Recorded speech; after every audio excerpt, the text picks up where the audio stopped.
கலாத்தியருக்கு எழுதின நிருபம் 4ஆம் அதிகாரம் 18வது வசனத்தை வாசிங்க. நல் விஷயத்தில் வைராக்கியம் பாராட்டுவது நல்லதுதான்.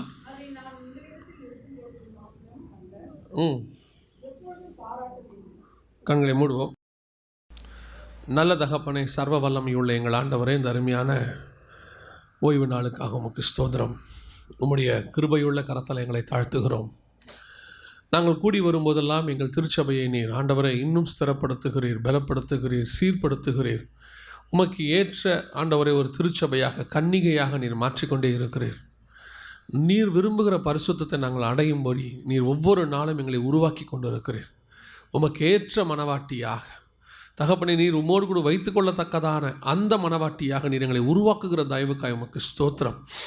அப்படி நீர் எங்கள் திருச்சபையை உருவாக்கி கொண்டு வருகிற தயவுக்காக உமக்கு நன்றி. முற்றும் முடிய நாங்கள் அப்படி உருவாக எங்களுக்கு கிருபை பாராட்டும். எங்கள் ஆண்டவர் இயேசுவின் நாமத்தில் பிதாவே, அல்லேலூயா.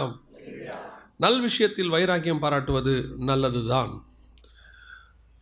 வேதாகமத்தை வாசித்து கொண்டிருந்த போது பொதுவாக நான் செய்தி ப்ரிப்பேர் பண்ணுறதே கிடையாது. நான் வாசிக்கும் போது ஆண்டவர் எனக்கு என்ன கொடுக்குறாரோ அதான் செய்தி. அப்போ சில காரியங்களை குறித்து அப்போஸ்தலர் நடபடிகளில் வாசிக்கிட்டே இருக்கும்போது ஆண்டவர் சில காரியங்களை, குறிப்பாக வைராக்கியத்தை குறித்து சொல்லிக்கிட்டே இருந்தார். நமக்கு எது வைராக்கியம் இல்லைன்னே தெரியாது. இப்போது நம்ம எல்லாத்தையுமே இப்போ வைராக்கியமாக நினைக்கிறோம். ஆனால் பைபிளில் 2 வகையான வைராக்கியம் இருக்குது. ஒன்று, நல் விஷயத்தில் வைராக்கியம் பாராட்டுவது நல்லது தான். நல்ல வைராக்கியம் ஒன்று இருக்குது. இந்த வைராக்கியம் நீங்கள் பாராட்டுவது நல்லது என்று பவுல் எழுதுகிறார். இந்த வைராக்கியத்தை நீங்கள் பாராட்டுவது நல்லது, நீங்கள் அதை எப்பொழுதும் செய்ய வேண்டும் என்று நான் விரும்புகிறேன் அப்படின்னு அவர் சொல்கிறார். அதே வேளையில் இன்னொரு வைராக்கியமும் இருக்குது. வாசிங்க, கலாத்தியர் 5:20 வாசிங்க.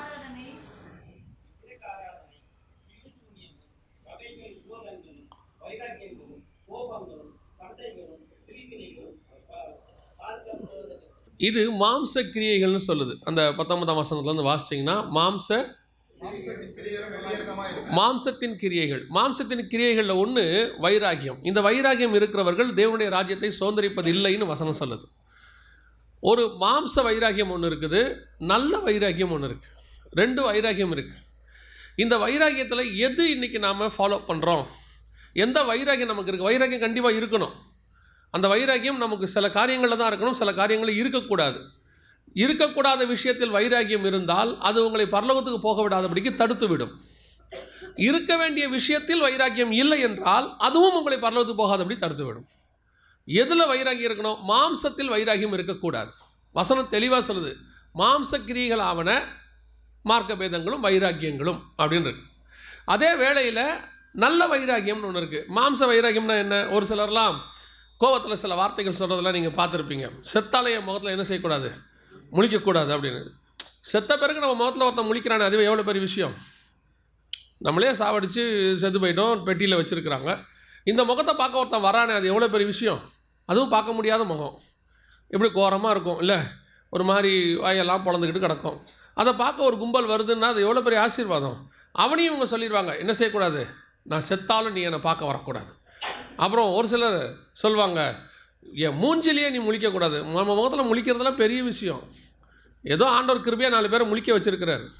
அதில் வேறு அவ்வளோ வைராக்கியம், என் முகத்தில் நீ முழிக்காத, நான் செத்தாலும் நீ என்னை பார்க்கக்கூடாது. இந்த வைராக்கியம் தான் மாம்ச வைராக்கியம்.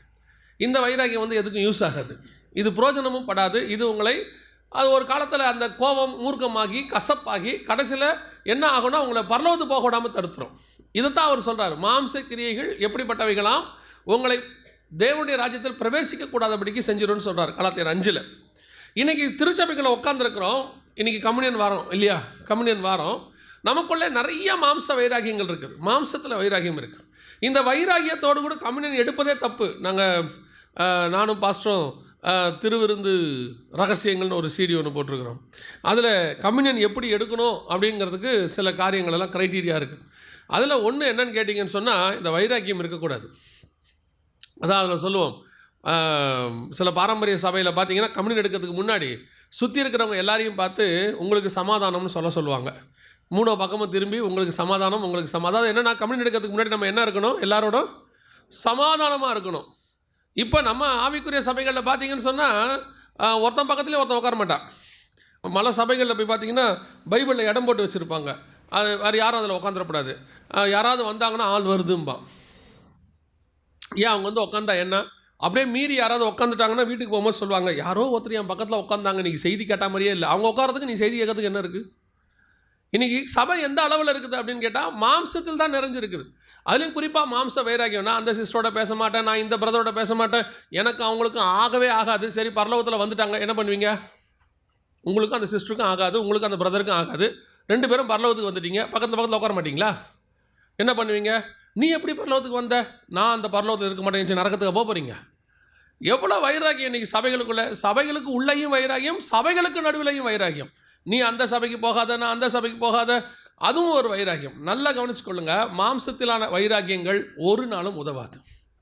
இது உங்களை பரலோகத்துக்கு போகக்கூடாதபடிக்கு தடுக்கும்னு பவுல் எழுதுகிறார். எந்த வைராகியம் நமக்கு இருக்கணும்? இருக்கக்கூடாத வைராகியம் நமக்கு தெரிஞ்சு போச்சு, மாம்சத்தின் கிரியை. எந்த வைராகியம் நமக்கு இருக்கணும் போது நான் வாசிக்கிட்டே வந்தபோது பவுலுக்கு சில இடங்களிலே ஒரு வைராகியம் வருகிறது. அந்த வைராகியம் தான் உங்களுக்கும் எனக்கும் இருக்கணும். சபையில் இருக்கும்போது ஒவ்வொரு விசுவாசிக்கும் அந்த வைராகியம் தான் இருக்கணும். முதலாவதாக பவுலுக்கு இருந்த வைராகியம் என்ன? வாசிங்க, அப்போஸ்தலர் நடபடிகள் 17ஆம் அதிகாரம் 16வது வசனத்தை வாசிங்க. அப்போஸ்தலர் நடபடிகள் 17:16 வாசிங்க.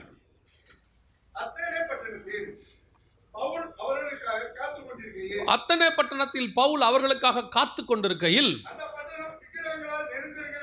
அந்த பட்டணம் விக்கிரகங்களால் நிறைந்திருக்கிறதை கண்டு தன் ஆவியில் மிகுந்த வைராகியம் கொண்டு. இந்த வைராகியம் தான் உங்களுக்கு எனக்கு வரணும். ஆவியில வைராகியம் வரணும். அல்லேலூயா. மாம்சத்தில் வைராகியம் வரக்கூடாது, ஆவியில வைராகியம் வரணும்.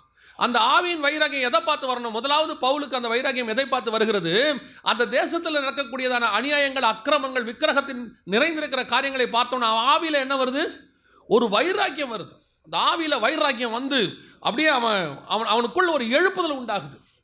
இந்த வைராகியம் நம்ம அத்தனை பேருக்கும் வரணும். இந்த தேசத்தை, அதுவும் இந்தியா மாதிரி தேசத்தில் இருக்கிற நமக்கெல்லாம் அந்த வைராக்கியம் வரணும். பார்த்த உடனே ஐயோ விக்கிரக வழிபாட்டில் இருக்கிறாங்களே, நான் அதான் சொல்லுவேன், எனக்கு இந்த டாஸ்மாக் கடையை கிராஸ் பண்ணும் போதெல்லாம் என் இருதயத்தில் ஒரு ஜெபம் பண்ணுவேன். ஆண்டவரே, திருச்சபையை விட இங்கே தானப்பா கூட்டம் அதிகமாக இருக்குது, இங்கே கூட்டம் இருக்கக்கூடாது ஆண்டவரே. நேற்று ஒரு சபைக்கு போயிருந்தோம், ஊழியத்துக்காக 3 நாள் கூட்டம் முடிக்கும் போது அந்த சபையிலேருந்து 100 மீட்டர் தள்ளி ஒரு டாஸ்மாக் கடை, 100 மீட்டர் தள்ளி ஒரு டாஸ்மாக் கடை, ரொம்ப தூரத்தில் இல்லை. ஆனால் அந்த டாஸ்மாக் கடையில் ஒரு ஆள் கூட கிடையாது, விற்கிற ஒரு ஆள் தான் இருக்கான். உலகத்திலே நான் பார்த்த வரைக்கும் டாஸ்மாக் காலியாக இருந்தது அந்த ஒரு இடம் மட்டும்தான். அதுவும் சனிக்கிழமை சாயங்காலம் எல்லாம் கூலி வாங்கிட்டு நேரம் அங்கே தான் வருவான். பார்த்தா நேற்று அவ்வளோ காலி. அந்த பாஸ்டர்கிட்ட கேட்டேன், என்ன பாஸ்டர் இப்படி ஒரு டாஸ்மாக் கடை இருக்குதுன்னு. அப்போ அவர் சொன்னார், இந்த கடையில் இருந்த கூட்டம் உங்களுக்கு தெரியாது பாஸ்டர், சபைக்கு ஒருத்தனையும் வர விட மாட்டாங்க, ரோட்டில் நின்று கலட்டா பண்ணுவாங்க, ஒரு சிலர்லாம் பாட்டிலை உடச்சி குத்தலாம் வருவானா விசுவாசியை எங்கே போகிறேன்னு. அந்த மாதிரி கரெக்டாக நடக்குமா? அவர் சொல்கிறார், போட்டோம் பாஸ்டர் ஒரு நாள் ஃபாஸ்டிங்கு, என்ன நடந்துச்சுன்னு அவர் சொன்ன சாட்சி நீங்கள் எடுத்துக்காதீங்க. ஆனால் அவர் சொன்னார் வேறொரு கடை ஊருக்குள்ளேயே ஆரம்பிச்சிட்டான், அதனால் ஒரு வயலும் இப்போ இங்கே வரதில்லை. இப்போ எங்கள் இடம் என்ன ஆகிப்போச்சு, காலி ஆகிப்போச்சு, நாங்கள் ஃப்ரீ ஆகிட்டோம், இப்போ எல்லோரும் சபைக்கு வந்து போகிறாங்க, டாஸ்மாக் காலி ஆயிடுச்சு. இதுவும் ஒரு வகையான வைராகியம் தான். அவர் காலி பண்ணது இன்னொரு இடத்துல கடை ஓப்பன் பண்ண சொல்லியில்லை, ஆண்டவரை இந்த கடையை என்ன செய்யுங்க, காலி பண்ணுங்க. அந்த வைராகியத்தோடு ஜெபித்தார்கள். கர்த்தர் அங்கே ஒரு விடுதலையை கட்டளையிட்டார். இதே சென்னை பட்டணத்தில் எத்தனை தேட்டர் ஜெபத்தால் உடைக்கப்பட்டிருக்கு தெரியுமா உங்களுக்கு? எத்தனையோ தேட்டர்களை யாருக்குமே தெரியாது, யார் ஜெபிச்சான்னு கூட தெரியாது. ஆனால் நிறைய பேர் சாட்சி கேட்டிருக்கிறேன், அந்த தேட்டர் நாங்கள் ஜெபம் பண்ணோம், கர்த்தர் உடைக்க சொன்னார், உடைச்சிருக்கிறார். அல்லேலூயா. அவங்களாம் அவ்வளோ வைராக்கியமாக ஜெபம் பண்ணாங்க. அவங்களுக்குள்ள ஒரு ஆவின் வைராக்கியம். ஆண்டவரே, நாங்கள் இருக்கிற ஏரியாக்குள்ளே ஒரு தேட்டர் இருக்கக்கூடாது ஆண்டவரே, நான் இருக்கிற ஏரியாக்குள்ளே ஒரு டாஸ்மாக் கடை இருக்கக்கூடாது, நான் இருக்கிற ஏரியாக்குள்ளே ஒரு விக்கிரக கோட்டை இருக்கக்கூடாது. நான் சொல்லுவேன், நாம் உள்ள நல்லா கவனிச்சு பாருங்கள், இயேசு கிறிஸ்து கிராமத்துக்குள்ளே நுழைய ஆரம்பித்த உடனே ஆட்டோமேட்டிக்காக இருக்கிற பிசாசு வெளியே வந்துடும். இவர் போயெல்லாம் விரட்டவே மாட்டார், அதுவே ஆட்டோமேட்டிக்காக வந்து கேட்கும், என்ன விரட்டவா வந்தீங்க, ஷெல்ஃபாக வந்து கேட்கும், இல்லை நான் அதுக்கு வரல, இல்லை பரவாயில்ல சொல்லுங்கள் எதுக்கு வந்தீங்க, உன்னை விரட்ட தான் வந்தவா. ஏசு அங்கே உட்காந்துருக்கிற பிசாசு தானாக வந்து கேட்கும். காரணம் என்ன? உனக்குள்ள ஒரு வைராக்கியம் இருக்கணும். நான் உள்ளே போனால் உள்ளே இருக்கிற பிசாசு வெளியே வரணும், நான் உள்ளே போனால் உள்ளே இருக்கிற விக்கிரக கோட்டை உடைக்கப்படணும், நான் உள்ளே போனால் கர்த்தருக்கு அருவருப்பான காரியம் ஒன்று இருக்கக்கூடாது. அந்த வைராக்கியம் உனக்கு ஆவியில் வரணும். அதுவும் ரொம்ப முக்கியம். இந்த கடைசி காலத்தில் ஒரு மாம்ச வைராக்கியம் இருக்குது நம்ம ஆட்களுக்கு. இதுலேயுமே ஸ்பிரிச்சுவலி சொல்கிறேன், ஸ்பிரிச்சுவலி இருக்கிறான், ஆனால் மாம்சத்தில் ஒரு வைராக்கியம் இருக்குது. ஆனால் நான் சொல்லுவேன், அவர்களை போய் பிசாசுன்னு சொல்கிறதுக்காக அறிவிப்பதற்காக நம்ம ஆண்டவர் அனௌன்ஸ் பண்ணலை. நம்முடைய தேவன் தேவன் என்பதை சொல்வதற்கு தான் நம்ம அழைக்கப்பட்டிருக்கிறோம். அந்த வைராகியம் தான் வரணும். இந்த இடத்துல பவுலுக்கு வைராகியம் வந்தவன் என்ன சொல்கிறான்னா, நீ வணங்குறதெல்லாம் பிசாசுடான்னு போய் சொல்லலை. நீ அறியப்படாத ஒரு தேவன் ஒருத்தர் இருக்கிறாரியா, அந்த தேவன் என்னுடைய ஆண்டவர் இயேசு கிறிஸ்து. அவன் இயேசு கிறிஸ்துவை குறித்து அறிவிக்கிறானுங்க. உனக்கு வைராகியம் வந்தால் நீ இயேசு கிறிஸ்துவை குறித்து அறிவிப்பாய். முதல்ல உனக்கு இதை பார்த்தோன்னே ஒரு வைராகியம் வரணும். இன்றைக்கி கிறிஸ்தவர்களுக்கு அந்த வைராகியமே கிடையாது. என்ன கிடையாது? உன்னுடைய ரட்சிப்பில் நான் சொல்வேன், கடைசி காலத்தில் ரட்சிப்பில் சில பிரச்சனைகள் இருக்குது. என்ன நம்ம எல்லாருமே ரட்சிக்கப்பட்டிருக்கிறோம், எல்லாம் ரட்சிக்கப்பட்டிருக்கோம், எந்த மாற்று கருத்தும் இல்லை. ஆனால் உண்மையிலே ரட்சிக்கப்பட்டவன் இருதயம் எப்படி இருக்கும் தெரியுங்களா? ரட்சிக்கப்பட்ட உடனே அவன் இருதயத்தில் ஒரு சந்தோஷம் வரும். அதற்கு பேர் ரட்சிப்பின் சந்தோஷம். அதைத்தான் நம்ம 51ஆம் சங்கீதத்தில் தாவீது சொல்கிறாரு, உங்களுடைய ரட்சணிய சந்தோஷத்தை என்னை விட்டு எடுத்து விடாமலும். இந்த ரட்சிப்பின் சந்தோஷத்தினுடைய பவர் என்னன்னு கேட்டிங்கன்னா, அதை உங்களால் வச்சுக்க முடியாது. யாருக்கிட்டையாவது என்ன செய்யும்? சொல்லும். இப்போது நம்ம ரட்சிக்கப்படுறதுக்கு முன்னாடி பார்த்தீங்கன்னா, ஏதாவது ஒரு கடைக்கு போய் ஏதாவது பொருள் வாங்கணும், ரொம்ப சீப்பாக இருந்துச்சுன்னா உடனே ஃப்ரெண்டுக்கு ஃபோன் பண்ணி சொல்லுவோம், இங்கே பொருள் வாங்கினா ரொம்ப சீப்பாக இருக்குது. சினிமா பார்த்தோம்னா சினிமா நல்லா இருந்துச்சுன்னா உடனே அதான் சொல்லுவாங்க. இந்த இருக்கிறதுலே மிகப்பெரிய மார்க்கெட்டிங் எதுன்னு கேட்டிங்கன்னா, மவுத்தில் பண்ணுறதாம்பா. வாயில் சொல்கிற மார்க்கெட்டிங் தான் இருக்கிறதுலே ரொம்ப பெஸ்ட்டும்பாங்க, மற்ற எல்லா மார்க்கெட்டிங்கை விட. அப்போது ரட்சிக்கப்படுறதுக்கு முன்னாடி நமக்கு ஒரு நல்ல விஷயத்தை கண்ட உடனே போய் சொல்லும் பாருங்களேன். அதே மாதிரி ரட்சிக்கப்பட்ட உடனே உங்கள் ஆத்மாக்குள்ள ஒரு களி கூறுதல் வந்து அது என்ன செய்யும்னா, யாருக்கிட்டையாவது என்ன செய்யும்? சொல்லும். அப்படி சொல்லலைன்னா உங்கள் ரட்சிப்பில் ஏதோ ப்ராப்ளம் இருக்குன்னு அர்த்தம். நீங்கள் ரட்சிக்கப்பட்ட உடனே உங்களுக்குள்ள ஒரு களி கூறுதல் வந்து யாருக்கிட்டையாவது இயேசுவை பற்றி சொல்ல தோணணும். தோணினால் உன்னுடைய ரட்சிப்பு சரி, கர்த்தர் உன்னோடு கூட இருக்கிறார், நீ சொல்கிறது சரி. அதே வேளையில் நான் ரட்சிக்கப்பட்ட என் குடும்பம், அதுக்கப்புறம் என் வேலை நான் பார்த்தோம், நானும் என் மனைவி பிள்ளைகள் பரலோகத்துக்கு வந்துடுவையா, ஒரு பிரச்சனை இல்லைனா உன்னுடைய ரட்சிப்பில் ப்ராப்ளம் இருக்குது, நீ வரது கஷ்டம். ஏன் தெரியுமா? ஆண்டவர் நம்மக்கிட்ட எதிர்பார்க்கறது ஒரு வைராகியத்தை. என்ன வைராகியம்? ஐயோ, நான் ரட்சிக்கப்பட்டிருக்கிறேன், என்னை சுற்றி இருக்கிறவங்க ரட்சிக்கப்படாமல் இருக்கிறாங்களே, அப்படி ரட்சிக்கப்படாமல் இருக்கும்போது அவர்களுக்கு நான் அதை சொல்ல வேண்டுமே. சொல்லாத பட்சத்தில் உன்னுடைய ஆவியில் வைராகியம் இல்லைன்னு அர்த்தம். பார்த்த உடனே உனக்கு ஒரு வைராகியம் வரணும். நாங்கள் ரட்சிக்கப்பட்ட அந்த ஆரம்ப காலத்துலலாம் யாரை பார்த்தாலும் பேசுவோம். எனக்கு ரொம்ப இப்போ தான் அந்த வசனத்தில் நான் படிக்கிறேன், ஆனால் நடந்த சம்பவத்தை இப்போ ஒப்பிட்டு பார்க்கும்போது ஆச்சரியமாக இருக்குது. அந்த வசனத்தை அடுத்த வசனம் வாசிங்க. ஆவியிலே பவுல் வைராகியம் கொண்டு பக்தி உள்ளவர்களோடும் சந்தை வெளியில் வரவன் போறவங்கட்டெல்லாம் பேசியிருக்கிறான். ஜெப ஆலயத்தில் போய் சர்ச்சில் பேசியிருக்கிறான்.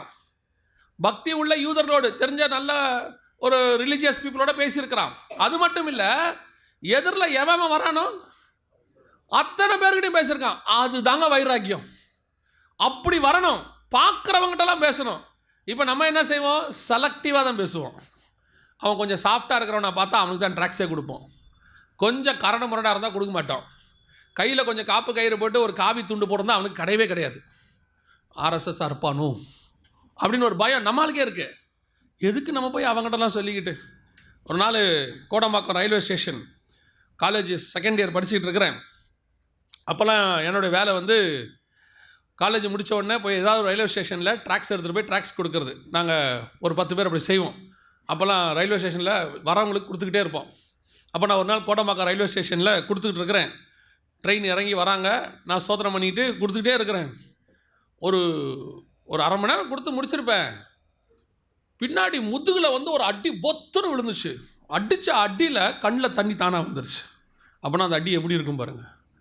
திரும்பி பார்க்குறேன், ஒரு 60 வயசு தாத்தா. எனக்கு என்ன வயசு இருக்கும்? ஒரு 20-21 வயசு இருக்கும். 60 வயசு தாத்தா அடிக்கிறாரு, பட்டுன்னு அடிக்கிறாரு முதுகில். இப்படி திரும்பி பார்த்தவொன்னே கோவம் வந்துருச்சு. சின்ன பையனை தான் நம்மளும் அமைதியாக இருந்திருப்போம், திருப்பி அடிப்பானே, இவர் வயசானவர் தானே, ஒரு போட்டுடலாமான்னு தோணுச்சு.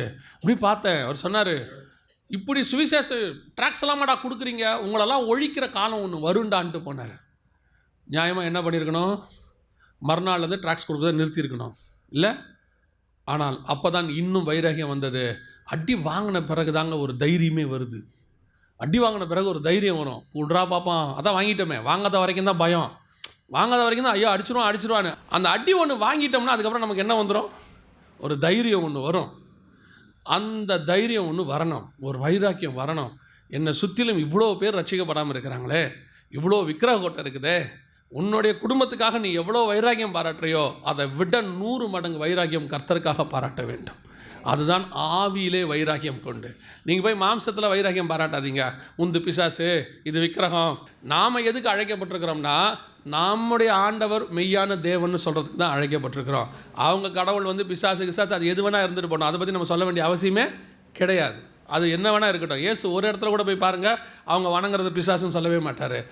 நான் தேவனுடைய குமாரன், அதை நிரூபிக்க தான் இயேசு வந்தார். என்னை யார் என்று நீங்கள் விசுவாசிக்கிறீர்கள். அப்போ நமக்கு என்ன வைராக்கியம் வரணும்? விக்கிரகத்தை கண்ட உடனே அது பிசாசுங்கிற வைராக்கியம் வரக்கூடாது. நான் என் ஆண்டவரை பற்றி சொல்லுவேன். அந்த வைராக்கியம் வந்த உடனே பவுல் என்ன செய்கிறான்? சந்த வெளியில் வர்றவங்க போகிறவங்க அத்தனை பேருக்கும் சொல்கிறான். அப்படி ஒரு நிலைமைக்கு நம்ம திருச்சபை மாறிடுச்சுன்னா அதற்கு பேர் தான் எழுப்புதல். அதுக்கு பேர் தான் என்னது? எழுப்புதல். இப்போ யோசித்து பாருங்கள், ஒரு பவுலுக்கு வைராக்கியம் வந்ததுனால அத்தனை பட்டணத்தில் அவ்வளோ பெரிய மாற்றம் வந்துச்சு, கலகம் வந்துச்சு. பவுல் எங்கெங்கெல்லாம் நடந்தானோ இன்றைக்கி அதெல்லாம் கிறிஸ்தவ நாடு. பவுல் எங்கெங்கெல்லாம் நடந்தானோ, ஆனால் நான் சொல்லுவேன், வேதத்தில் ரொம்ப அற்புதமான ஒரு காரியம் இருக்கும்.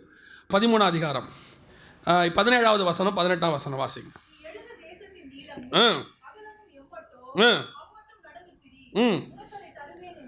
உனக்கு அதை தருவேன் என்றார். கர்த்தர் சொன்னபோது கானானில் இருக்கிறான் அவன். கானானில் இருந்து நீ எழுந்து நட, அதை நான் உனக்கு தருவேன் அப்படின்னு கர்த்தர் சொன்னார். ஆனால் கர்த்தர் எதை கொடுத்தார் பாருங்க ஆபிரகாமுக்கு. ஆதியாகமத்தின் புஸ்தகம் 15ஆம் அதிகாரம் 18-19 வாசிங்க. எகிப்தின் நதி துவங்கி ஐப்ராத் நதி என்னும், இப்போ ஆண்டவர் எங்கேருந்து எது வரைக்கும் கொடுத்துருக்கிறாரு தெரியுதா? அவன் கானானுக்குள்ளே உட்காந்துருக்கும் போது கர்த்தர் சொல்கிறாரு, நீ எழுந்து நட, நீ எம்மட்டும் நடக்கிறியோ எல்லாத்தையும் நான் உனக்கு தருவேன். இப்போ அவன் கானானுக்குள்ளே தான் நடக்கிறான், வேறு எங்கேயுமே நடக்கலை. ஆனால் விஷயத்தை பார்த்தீங்கன்னா 15ஆம் அதிகாரத்தில் அதை தரும்போது கர்த்தர் சொல்கிறாரு, எல்லையை குறிக்கிறார். எங்கேருந்து குறிக்கிறார்னா, எகிப்தின் நதி துவக்கி ஐப்ராத் என்னும் பெரிய நதி. ஐப்ராத் எங்கே இருக்குது தெரியுமா? யூப்ரட்டிஸ், ஈராக்கில் இருக்குது. இவன் இருக்கிறது இஸ்ரவேலுக்குள்ளே இருக்கிறான். இஸ்ரவேலில் உட்காந்துருக்கவனை சொல்கிறாரு, எழுந்து நட, நான் அவனுக்கு தரேன்னு. ஆனால் இப்போ அவன் எங்கே இருக்கிறான்? இஸ்ரவேலில். ஆனால் அவர் கொடுத்தது எங்கே? இஸ்ரவேலை தாண்டி, சிரியாவை தாண்டி, சிரியாவுக்கு அந்த பக்கம் இருக்கிற ஈராக்கில் பாதி கொடுக்குறாரு. ஏன்னா யூப்ரட்டிஸ் ஈராக்கோடைய பாதியில் ஓடும், பாதியை கொடுக்குறாரு. அப்போனா ஏன் இவ்வளோ கொடுக்குறாரு? அவன் நடந்தது இஸ்ரவேலில் தானே. அப்படின்னா அவன் இப்போ நடந்தது இஸ்ரவேலில். அவன் முதல்ல அழைப்பு பெற்று ஒரு இடத்துல நடந்தான் பாருங்க. ஆதியாகமம் 11 எப்போ சொன்னார்? கல்தையர் தேசத்தை விட்டு புறப்பட்டு வந்தானே, இவனுக்கு சொன்னபோது இப்போ நீ ட்ராக்ஸ் கொடு, இங்கே நட. ஆனால் கர்த்தர் கணக்கு வச்சது எது தெரியுமா? என் சொல்ல கேட்டு முதல்ல நீ எப்போ ஃபஸ்ட்டு ஸ்டெப்பு வச்சியோ அங்கேருந்தே கணக்கு இருக்குது, அது எல்லாமே உனக்கு தான் என்று கர்த்தர் சொல்லுகிறார். அப்போ கர்த்தருடைய கணக்கு பெருசு. ஆனால் ஒன்று நான் சொல்லுவேன், நீ எங்கெங்கெல்லாம் ஆண்டவருக்காக நடக்கிறையோ அங்கங்கிருந்து கர்த்தர் எல்லைகளை வகுத்து வைப்பார். அது அத்தனையும் கர்த்தர் திருச்சபைகளாக உருவாக்கி கொடுப்பார். அதுதான் கர்த்தர் மேல் உள்ள வைராக்கியம். நீ அந்த வைராக்கியம் உங்களுக்கு வரணும். நான் நடந்தால் அந்த இடம் எனக்கு உண்டு, நான் நடந்தால் கர்த்தர் எனக்கு அந்த இடத்த தருவார். நம்ம நடக்க எல்லா இடத்தையும் கர்த்தர் அந்த இடத்தை நமக்கு வாக்குத்தத்தம் பண்ணுவார், கொடுப்பார். அதுதான் கர்த்தருடைய சித்தம் எப்பவுமே. அதுக்கு முதல்ல நமக்கு ஒரு வைராக்கியம் வரணும். ஆண்டவரே, நான் உங்களுக்காக போகிறேன். நாங்கள் அன்றைக்கி கோடம்பாக்கத்தில் எங்கெங்கெல்லாம் நடந்தோமோ, குன்றத்தூரில் போய் ஒரு நாள் காலையிலேருந்து சாயங்காலம் வரைக்கும் முழு குன்றத்தூர்லேயும் நடந்தோம். கொட்டை அடித்து பாடிக்கிட்டு ட்ராக்ஸ் கொடுத்து நடந்தோம். லீவ் போட்டு, காலேஜில் லீவ் போட்டு போய் நடந்தோம். இன்றைக்கி அந்த இடம் ஃபுல்லாக இருக்குது. 20 சர்ச்சு இருக்குது குன்றத்தூரில். நாங்கள் போகும்போது ஒரு சர்ச்சு கூட கிடையாது, ஒரே ஒரு சர்ச் கிடையாது. ஃபஸ்ட்டு சர்ச்சு எங்கள் பாஸ்டர்கிட்ட சொல்லி நாங்கள் தான் அங்கே வச்சோம். இன்றைக்கி 20 சர்ச்சு இருக்குது. அவ்வளோ சபைகள். நீங்கள் நடக்கிற இடத்தை கர்த்தர் உங்களுக்கு தருவார். அல்லேலூயா. உங்களுக்கு அந்த வைராக்கியம் வரணும். உங்களை சுற்றி இங்கே மட்டும் இல்லை, உங்கள் வீட்டுக்கிட்ட ஒரு டாஸ்மாக் கடையை பார்த்தாலோ, விக்கிரக கோட்டையை பார்த்தாலோ, ஒரு அருவருப்பான காரியத்தை பார்த்தாலோ ஒரு வைராக்கியம் வரணும். ஒரு சினிமா தேட்டரை பார்த்தாலோ ஒரு வைராக்கியம் வரணும். நான் சொல்கிறேன், நீங்கள் ஜெபம் பண்ணுங்க, உங்கள் கண்கள் காணாத செய்வார், இல்லாவிட்டால் அடுத்த தலைமுறையில் கண்டிப்பாக அவர் செய்வார். எனக்கு தெரிஞ்சு பைபிளில் ஒரு ஜெபம் கூட வீணாய் போனதே கிடையாது. நம்ம பண்ணுற ஒரு ஜெபம் கூட வீணாக போகாது. இன்றைக்கி பதில் கொடுக்கும், இல்லை லேட்டாக கொடுக்கும், ஆனால் கண்டிப்பாக பதில் கொடுப்பார் ஆண்டவர். அதான் வசனம் சொல்லுது, ஜெபத்தை கேட்கிறவரை மாம்சமான யாவரும் இடத்துல வருவார். ஆனால் அந்த ஜெபம் ஆவிக்குரிய ஜெபமாக இருக்கணும், மாம்ச வைராக்கியமாக இருக்கக்கூடாது. அதான் சொல்கிறேன், மாம்சத்தில் வைராக்கியம் வந்தால் பிரயோஜனம் இல்லை.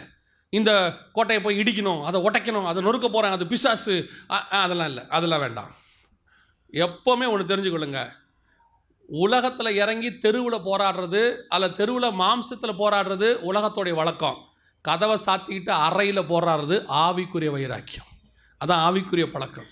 நீங்கள் நல்லா ஜெபம் பண்ணிட்டு போங்க, ஆண்டவர் உங்கள் வைராக்கியத்தை கனம் பண்ணுவார். அன்னைக்கு ஏத்தேன்ஸ் பட்டணத்தில், அதான் அன்றைக்கி அத்தனை ஏத்தேன்ஸில் அன்னைக்கு இறங்கி பவுல் காட்டின ஒரு வைராக்கியம் இன்றைக்கி கிரேக்க தேசம் முழுக்க கிறிஸ்தவ தேசமாக இருக்கிறது. எவ்வளோ பெரிய கோட்டையை உடைச்சான் தெரியுங்களா அவன்? சாக்ரட்டிஸ், அரிஸ்டாட்டில், பிளாட்டோ, இப்படிப்பட்டதான ஃபிலாசபர்ஸ் இருந்து கடவுள் இல்லை என்று போதித்து ஒரு கம்யூனிச கொள்கையினுடைய ஆரம்ப ஸ்தலமாக இருந்த இடம் தான் எது? கிரேக்க தேசம். அப்படிப்பட்ட கிரேக்க தேசம் ஒரு பக்கம், இன்னொரு பக்கம் ஜியூஸு, ரியா, உலகத்தில் இருக்கிற எல்லா விக்கிரக வழிபாட்டினுடைய மூல கடவுள்கள்லாம் அங்கே தான் இருக்குது.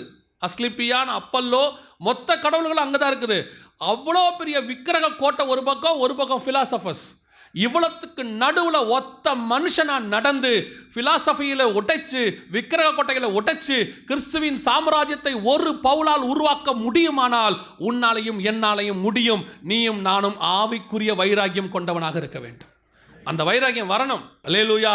அதுதான் நான் விசுவாசிக்கிறேன். அதே மாதிரி தான் நான் போகிற இடத்துல நான் அப்படி தான் நினைப்பேன். ஆண்டவரே, ஒரு இடத்துக்கு என்னை கொண்டு போகிறீங்க, விருதாவாக கொண்டு போகக்கூடாது. ஏதோ ஒரு அங்கே நடக்கணும், ஏதோ ஒன்று நடக்கணும். வந்ததுக்கு முகாந்திரம் இல்லையோ, ஏதோ ஒரு காரியம் நடக்கணும். அந்த மாதிரி ஒவ்வொரு விசுவாசியும் மாறணும். இன்றைக்கி விசுவாசியோட பிரச்சனை என்னென்னா, நீங்கள் வரும்போது சபைக்கு எதுக்கு வரீங்கன்னா, ஏதோ ஒரு எக்ஸ்பெக்டேஷனோட வரீங்க. அது வேணும், இது வேணும், பதவி உயர்வு வேணும், இல்லை வியாபாரம் நல்லா ஆசீர்வதிக்கப்படணும், இல்லை வீடு கட்டணும், அதை பண்ணணும், இதை பண்ணணும். இது எல்லாமே நீங்கள் ஆவியில் இருந்து செய்ய காரியங்களை செஞ்சீங்கன்னா வெளியே இதெல்லாம் தானாக நடக்கும். உங்கள் தேவைகள் எல்லாம் வெளியே தானாய் சந்திக்கப்படும். இதை நீங்கள் கேட்க வேண்டிய அவசியமே இல்லை. எல்லாரும் என்ன சொல்கிறாங்க? கேளுங்கள் அப்போது தரப்படுன்றானே. வசனம் தெளிவாக சொல்லுது எதை கேட்கணும்னு. கீழானவைகள் அல்ல, மேலானவைகளை நாடுங்கள், பிதாவுக்கு வலது பாரசத்தில் இருக்கிறதையே நாடுங்கள். நீங்கள் பாட்டு இந்த ஆவிக்குரிய விஷயத்தில் கான்சன்ட்ரேட் பண்ணுங்கள். சபை அதுக்கு தான் ஆண்டவர் வச்சிருக்கிறாரு. சபை உலகத்தின் ஆசீர்வாதத்துக்காக கர்த்தர் வைக்கவே இல்லை. உலகத்தின் ஆசீர்வாதத்தை ஆண்டவர் அப்படின்றதுக்குள்ள கொடுத்துருவார். தேவனால் கூடாத காரியம் ஒன்று. உலக ஆசீர்வாதம், பணம், வீடு, வாசல்லாம் நோ ஃபேக்டர் ஆண்டவருக்கு. செகண்ட்ஸில் கொடுப்பார். எத்தனை லட்சம் வேணால் கொடுப்பாரு, அதுக்கு நான் ஒரு சாட்சி. எத்தனை லட்சம் வேணாலும் செகண்ட்ஸில் கொடுப்பாரு, நான் சாட்சி. நான் சொல்கிறேன், உங்களுக்கு எனக்கு தேவை ஆவிக்குரிய வைராக்கியம். அது வரும் பட்சத்தில் உலகத்தில் எல்லாவற்றையும் சந்திப்பதற்கு கர்த்தர் வல்லமை உள்ள தேவனாக இருக்கிறார். அல்லேலூயா. இன்னொரு விதத்தில் பார்த்தீங்கன்னா, இந்த வைராக்கியம் உங்களுக்கு வரக்கூடாதுன்றதுக்கு தான் வெளியே உங்களுக்கு நிறைய பிரச்சனையை பிசாசு கொடுக்குறான். உங்களை அந்த பிரச்சனையிலே வச்சுக்கிறான். அந்த பிரச்சனை, இந்த பிரச்சனை, வியாதி, பலகீனம், பணப்பிரச்சனை, ஃபினான்ஸு, அப்புறம் குடும்ப பிரச்சனை, அப்புறம் வீடு வாசல், ஆஃபீஸில் ப்ராப்ளம், இதெல்லாத்தையும் எதுக்கு வச்சுக்கிறான்னா, இந்த வைராக்கியம் உங்களுக்கு என்ன செஞ்சிடக்கூடாது, வந்துடக்கூடாது. அந்த வைராக்கியத்தில் நீங்கள் போக ஆரம்பிங்க, இது எல்லாம் தானாகவே உங்களை விட்டு ஓடி போகும். அல்லேலூயா. முதலாவதாக பவுலுக்கு ஒரு வைராக்கியம் இருந்தது. அந்த வைராக்கியம் தேவனை பற்றின ஆவிக்குரிய வைராக்கியமாக இருந்தது. ரெண்டாவது ஒரு வைராக்கியம் பவுலுக்கு வருது, வாசிங்க. அதனால தான் கலாத்தியருக்கு அவ்வளோ தெளிவாக அவர் எழுதுறார். பவுல் எழுதும்போது வைராக்கியத்தில் நல்ல விஷயம் நல்லது என்று சொல். ரெண்டாவது வாசிங்க, அப்போஸ்தலர் நடபடிகள் 18ஆம் அதிகாரம் 5வது வசனத்தை வாசிங்க. மக்கதனியாவிலிருந்து சீலாவும் தீமோத்தேயும் வந்தபோது பவுல் ஆவியில் வைராக்கியம் கொண்டு இயேசுவே கிறிஸ்து என்று. ஏன் இவங்களை பார்த்த உடனே அவனுக்கு ஒரு வைராக்கியம் வந்துச்சு? சீலாவையும் தீமோத்தேயும் பார்த்த உடனே பவுலுக்கு என்ன வருது? ஆவியில் வைராக்கியம் ஒன்று வருது. ஏன் வருது அப்படின்னு பார்த்தீங்கன்னா, அந்த 17ஆம் அதிகாரத்தில் 13-14 வசனங்களை வாசிங்க. 13-14. அறிவிக்கப்பட்டதென்று அறிந்தபோது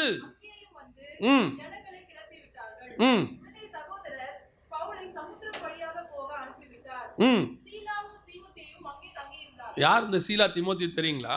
ஏன் அவங்கள பார்த்தா பவுலுக்கு ஒரு வைராக்கியம் வருது தெரியுமா? பெராயா பட்டணத்தில் பெரிய பிரச்சனை. ஃபஸ்ட்டு தெசலோனிக்கேயில் பெரிய பிரச்சனை வந்து அங்கே வந்து ப்ராப்ளம்லாம் நடந்த உடனே அங்கேருந்து பவுலை கொலை பண்ண பார்த்தாங்க. சரின்ட்டு சீலாவும் பவுலும் அங்கேருந்து எஸ்கேப் ஆகி பெராயாவுக்கு வராங்க. அங்கேருந்து என்ன பண்ணுறாங்க, பெராயாவுக்கும் வந்தாங்க. திருப்பி துரத்திக்கிட்டே வராங்க. பவுல் எங்கெங்கெல்லாம் போகிறாரோ அங்கங்கெல்லாம் வராங்க. இப்போ திருப்பியும் இந்த இடத்துக்கு வந்த உடனே தீமோத்தேயும் சீலாவும் பார்க்குறாங்க, இப்படி போயிட்டே இருந்தால் பிரச்சனை என்ன செய்யாது, சால்வ் ஆகாது. பவுலை பேக் பண்ணிட்டான். நீ கிளம்பி அத்தனைக்கு போ. நீங்கள் என்ன பண்ணுறீங்க? நாங்கள் இங்கேயே இருக்கிறோம். இல்லை கொலை பண்ண வராங்களே, நீ போ, நாங்கள் சாக தயாராக இருக்கிறோம். அந்த கொண்டு வந்து விடக்கூடியதான அந்த மனுஷங்கிட்ட பவுல் சொல்கிற வார்த்தையை கவனிங்க. அப்போனா இந்த சீலாவும் தீமோத்தியும் எப்படிப்பட்டவங்கன்னு பாருங்கள்.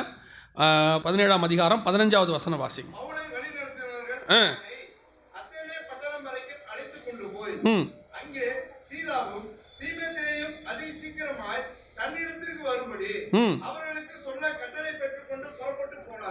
கட்டளை போட்டிருக்கிறான் பவுல், 2 பேரும் சீக்கிரமாக இங்கே வந்துடணும். அந்த 2 பேரும் யாருன்னு கேட்டிங்கன்னா, பவுல் செய்ய முடியாத ஊழியத்தை, பவுல் இருந்தால் தலை போகும், இந்த சீலாவையும் அவங்க பிடிச்சிட்டாங்க. சீலாவுக்கு நல்லா தெரியும் நம்ம பவுலையும் சேர்த்து நம்மளை என்ன பண்ணியிருக்கிறாங்க, பிடிச்சிருக்கிறாங்க. ஜெயிலில் பவுலும் சீலாவும் தான் இருந்தாங்க. 16ஆம் அதிகாரத்தில் 17ஆம் அதிகாரத்தில் தெசலோனிக்கேயில் கொலை பண்ண பார்க்குறாங்க. அதே திருப்பி பெராயாவுக்கு துரத்திக்கிட்டு வராங்க. இப்போ அங்கேருந்தும் பவுல் எஸ்கேப் ஆகி ஓடுறாரு. ஓடி எங்கே வராரு? அத்தனை பட்டணத்துக்கு வந்துட்டார். ஆனால் சீலாவும் தீமோத்தியும் சொல்கிறாங்க, நீ போ, நாங்கள் இங்கே இருக்கிறோம். சுவிசேஷன் நிமித்தம் ஜீவனை கொடுக்க தயாரான ஒரு சீஷர்கள். அவர்களை பார்த்தபோது தான் பவுலுக்கு ஆவியிலே ஒரு வைராகியம் வருகிறது. எனக்காக ஒரு கூட்டம் உயிர் கொடுக்க தயாராக இருக்கும்போது நான் ஏன் இன்னும் அமைதியாக இருக்க வேண்டும் என்று சொல்லி ஆவியிலே வைராகியம் கொண்டு யூதர்கள் மத்தியில் அவன் பிரசங்கிக்க ஆரம்பிக்கிறான். அது வரைக்கும் யூதர்கள் மத்தியில் அவனுக்கு ஒரு பயம் இருந்துச்சு. அந்த பயத்தில் அங்கேயும் இங்கேயும் ஓடிக்கிட்டே இருக்கிறான், ஒவ்வொரு இடமா ஓடுறான். இந்த பயத்தை அவன் எங்கே ஸ்டாப் பண்ணுவான்னு கேட்டிங்கன்னா, அந்த 17ஆம் அதிகாரத்தில் தான் ஸ்டாப் பண்ணுவான். அப்போ தான் சொல்லுவான், 17ஆம் அதிகாரத்தில் பவுல் சொல்லுவான், பார்த்து சொல்லுவான், இனிமேட்டு உங்ககிட்ட பிரசங்கமே கிடையாது, போங்கடா, நான் புறஜாதியார்கிட்டே போகிறேன்னு சொல்லிட்டு போவான். அந்த வசனம் பாருங்கள், 18ஆம் அதிகாரம் 6ஆம் வசனம் வாசிங்க.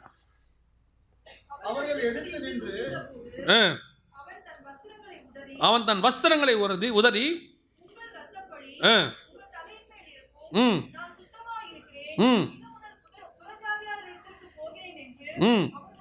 இப்பதான் பவுலுடைய டிசிஷன் மாறுது. இதுவரைக்கும் யூதர்களுடைய ஜபாலயங்களுக்கே போய்கிட்டு இருந்தார். எங்கெங்கெல்லாம் யூதர் இருக்கிறானோ அவங்ககிட்டயே பேசிக்கிட்டு இருந்தார். தேடி தேடி பிடிச்சி எங்கே போனாலும் பாருங்க, பக்தி வைராக்கியம் உள்ள யூதர்களோட தான் பேசுவார். ஆனால் பவுல் ஒரு முடிவெடுக்கிறான், மிகப்பெரிய சேஞ்ச். அவன் சொல்கிறான், இனி உனக்கு காஸ்பல் கிடையாது, இனிமேல் யாரு காஸ்பல்? புறஜாதியார் காஸ்பல். இந்த முடிவை அவனை எடுக்க வைத்தது யாருன்னு கேட்டிங்கன்னா, சீலாவும் தீமோத்தியும். அந்த வைராக்கியம், இதுதான் கர்த்தருக்கு ஏற்ற ஒரு சீஷனாக இருக்கக்கூடிய மேலே இருக்கிற வைராக்கியம். இந்த வைராக்கியம் எப்போ வரும் தெரியுங்களா? உங்கள் பாஸ்டருக்கு உங்கள் மேலே அப்படி ஒரு வைராக்கியம் வரணும். யார் மேலே வரும் தெரியுமா? எங்கள் ஊழியக்காரனுக்காக நான் உயிரை கொடுக்கவும் தயாராக இருக்கிறேன். கிறிஸ்துவின் நிமித்தம் வருகிற பாடுகளை ஏற்றுக்கொள்ளவும் நான் தயாராக இருக்கிறேன். இன்றைக்கி என்ன நடக்குது கடைசி காலத்தில் தெரியுமா? அன்னைக்கு அத்தனை பட்டணத்தில், பெராயா பட்டணத்தில், அன்னைக்கு தெசலோனிக்கே பட்டணத்தில் என்னென்னலாம் பிரச்சனை வந்துச்சோ அத்தனையும் இன்னைக்கு இருக்குது உலகத்தில். இன்றைக்கி இருக்குது, ஒன்றும் சும்மா இல்லை, அன்றைக்கி இருக்கிற மாதிரி தான் இன்றைக்கி இருக்குது. ஆனால் இன்றைக்கி நம்ம நிலைமை என்ன? ஒரு தீமோத்தேயு இல்லை, ஒரு சீலா இல்லை, ஒரு பவுல் இல்லை. அதான் இன்றைக்கி பிரச்சனை. இன்றைக்கி ஒரு தீமோத்தேயுவும் ஒரு சீலாவும் இருக்கும் பட்சத்தில் பவுலுக்கு வைராக்கியம் வரும். இன்றைக்கி பல இடங்களில் பாஸ்டர்ஸ் ஊழியங்களை கொண்டு போய் பிள்ளைகள்கிட்ட கொடுக்குறாங்க, சொந்தக்காரங்கிட்ட கொடுக்குறாங்க. அந்த ஊழியம் அப்படியே கெட்டு போகுது. அது தப்பு, கெட்டு போயிடுது, ஊழியமும் கெட்டு போயிடும். ஏன் அப்படி கெட்டு போகிறாங்க அப்படிங்கிறதுக்கு ரீசன் பார்த்தீங்கன்னா, அந்த ஊழியர்களுக்கு ஒரு வைராக்கியம் உள்ள சீலாவும் தீமோத்தேயும் கிடைக்கவில்லை. அது ஒரு காரணம். இன்றைக்கி சபைகளில் அப்படிப்பட்ட வைராக்கியம் உள்ள சாட்சிகள் எழும்பலை. இன்றைக்கி நாம் எப்படிப்பட்டவங்களா இருக்கிறோம்? வந்தோம் போனோம். சபை என்பது என்ன? கல்யாணம் பண்ணி வைக்கிறதுக்கு ஒரு இடம், அடக்காராதனை பண்ணுறதுக்கு ஒரு இடம், பர்த்டேக்கு ஜோம் பண்ணுறதுக்கு ஒரு இடம், சண்டே ஆனால் நாங்கள் சர்ச்சுக்கு போனோம்னு சொல்கிறதுக்கு ஒரு இடமே ஒழிய, சபை என்பது இந்த உலகத்தில் பரலோக ராஜ்யத்தை ஸ்தாபிப்பதற்காக கர்த்தர் ஏற்படுத்தியிருக்கிற ஒரு எம்பசி. எப்படி அமெரிக்கன் எம்பசி இங்கே இருக்குதோ அந்த மாதிரி சபை வந்து இந்த உலகத்தில் ஒரு எம்பசி. இதில் இருக்கிறோம். நாம் இங்கிருந்து பரம்பி போய் பரலோக ராஜ்யத்தை பூமியில் ஸ்தாபிக்கணும். அதுக்கு தான் கர்த்தர் உங்களை எண்ணி வச்சிருக்கிறாரு. நீங்கள் இங்கே எதுக்கு வந்திருக்கிறீங்க? எம்பசியில் வேலை பார்க்குற மாதிரி இருக்கிறீங்க. வந்தோம் போனோம், ஆசீர்வாதம், அவ்வளோதான், ஸ்தோத்திரம், ஃபினிஷ். இன்றைக்கி ஊழியம் கெட்டு போனதுக்கு, எழுப்புதல் இல்லாமல் போனதற்கு, இன்றைக்கி வந்துட்டு ஆவிக்குரிய வாழ்க்கை ஒன்றுமில்லாமல் போனதுக்கு காரணம் என்ன? வைராக்கியம் உள்ளதான சீலாவும் தீமோத்தேயுவும் இன்றைக்கி கிடையாது. இன்றைக்கி பவுலுக்காக தலை கொடுக்கக்கூடியவர்கள் கிடையாது. கடைசி காலத்தில் கிறிஸ்துவுக்காக தன் ஜீவனை பணைய வைக்கிறவங்க கிடையாது.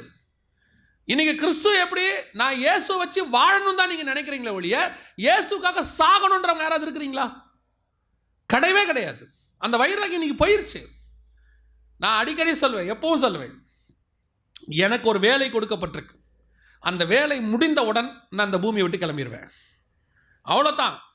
புதிய ஏற்பாட்டை பொறுத்த வரைக்கும் பிள்ளைகளின் வாழ்வை காண்பாய், நீ நீடித்த ஆயுசோடு கூட இருப்பாய், ஒரு மண்ணாங்கட்டியும் கிடையாது புதிய ஏற்பாட்டில். புதிய ஏற்பாட்டை பொறுத்த வரைக்கும் நீடித்த ஆயுசு வாக்கு தத்துவமே கிடையாது. இயேசுநாதருக்கு 33 வயசு தான். நம்ம பாஷையில் சொன்னால் அல்பாயுசு, சின்ன வயசே செத்து போயிட்டார். 33 வயசு தான் இயேசுநாதருக்கு.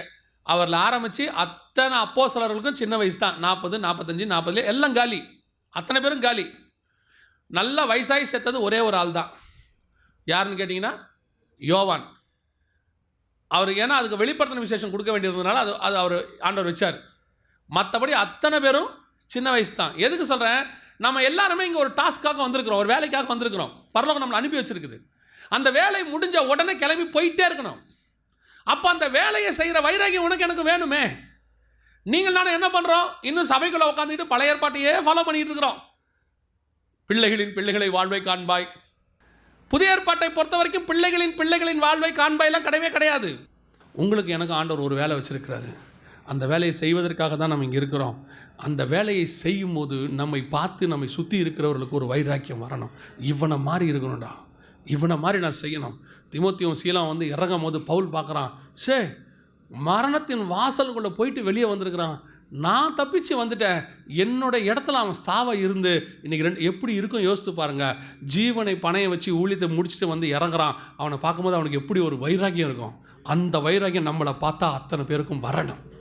அதுதான் ஆவிக்குரிய வாழ்க்கை. உன்னை அதுக்கு தான் கர்த்தர் அழைச்சிருக்கிறார். அந்த வைராக்கியத்தை கர்த்தர் உன்னிடத்திலும் என்னிடத்திலும் எதிர்பார்க்கிறார். நம்மளை பார்க்கும்போது சொல்லணும், அவர்கள் கிறிஸ்துவுக்காக தங்கள் தலைகளை கொடுத்தவர்கள். பவுல் சொல்வார் ஒரு இடத்துல, அவர்கள் எனக்காக தன் தலைகளை கொடுத்தவர்கள். அதே மாதிரி கிறிஸ்துவுக்கு என்ற ஒரு வைராக்கியம் வரணும். நீங்களும் நானும் அப்படி ஒரு மக்களாக மாறணும். நம்ம மூலமா இன்னொரு ஜென்ரேஷன் உருவாகணும். நம்மளை பார்க்க நான் தான் சொல்லுவேன், எப்போ பார்த்தாலும் நம்ம என்ன சாட்சி சொல்கிறோம், பெராயா பட்டணத்தார் சபையை போல, தெசலோனிக்கர்களை போல, இப்படி நம்ம சொல்லிகிட்டே இருக்கிறோம். எப்போ சொல்லுவாங்க தேவனுடைய வீட்டை போலன்னு? நான் கேட்குறது உங்களுக்கு புரியுதா? நம்ம இன்னும் சாட்சி எதை சொல்லிட்டு இருக்கிறோம்? பெராயா பட்டணத்தாரை போல, தெசலோனிக்கர்களை போல. இப்போ நம்ம சொல்லும் போது யாரை பற்றி சாட்சி சொல்கிறோம்? கொஞ்சம் பேர், ரெய்னார்ட் பாங்கேவை போல, இல்லைனா வந்துட்டு பில்லி கிரஹாமை போல, அப்படி இல்லைனா என்ன சொல்கிறோம், ஸ்டெயின்ஸை போல, ஒரு 10 பேரை சொல்கிறோம். அந்த லிஸ்ட்டில் நீங்கள் நானும் வரணும். நம்ம ஓட்டத்தை முடிக்கும் போது நம்ம இடத்த ஃபில் பண்ணுறதுக்கு இருக்கக்கூடாது. நம்மளை மாதிரி வைராக்கியம் உள்ள 10 பேர் எழும்பி இருக்கணும். ஒரு எலியா போகும்போது இன்னொரு எலிசாவை உருவாக்கிட்டு தான் போயிருக்கணும். அப்படித்தான் நம்மளை ஆண்டவர் வச்சிருக்கிறார். அதான் நீங்களும் நானும். நாம் இங்கே சுகமாக வாழ்கிறதுக்காக வரலைங்க. அடுத்த ஒரு வாழை மரம் மாதிரி தான் வந்தோம், கனி கொடுத்தோம், அடுத்து இன்னொரு வாழை மரத்தை உருவாக்கிட்டு போயிட்டே இருக்கணும். ஒரு தென்னங்கொலையை தள்ளிட்டு போயிட்டே இருக்கணும். காலங்காலமாக இங்கிருந்து நிரந்தரமாக இருந்து என் பேர் விளங்க, என் பேர பிள்ளைகள் பேர் விளங்க, அவர்களுக்கு ஒரு வீடு கட்டி அந்த வீட்டுக்கு மேலே பேரை வச்சு பூகம்பம் தான் ஃபஸ்ட்டு விழுந்துடும். எதுவுமே நிரந்தரமாக நிற்காது. ஆனால் நீ ஒரு ஊழியக்காரனை உருவாக்கிட்டு போ, அவன் மூலமாக வரக்கூடிய ஊழியங்கள் வர ஆத்மா உன்னுடைய பேரை பரலோகம் வரைக்கும் வந்து சொல்லும், இவர் மூலமாக ரட்சிக்கப்பட்டேன்னு. அந்த வைராகியம் உனக்கு எனக்கும் வரணும். அல்லேலூயா. 2வது, உன்னை பார்க்கும்போது அடுத்தவர்களுக்கு ஒரு வைராக்கியம் வரணும். வாழ்ந்தா இவனை மாதிரி வாழணும்டா, இதுதான் ஆவிக்குரிய வாழ்க்கை, இவன் தான் ஊழியக்காரன், இப்படி ஜீவனை கொடுத்து ஊழியம் செய்கிறானே, இவனை மாதிரி ஒருத்தன் கிடைக்கணுமே அப்படின்னு நம்மளை பார்த்து மற்றவங்க சாட்சி கொடுக்கணும். இதுதான் 2வது. 3வது வாசிங்க, 2 கொரிந்தியர் 11ஆம் அதிகாரம் 2வது வசனம்.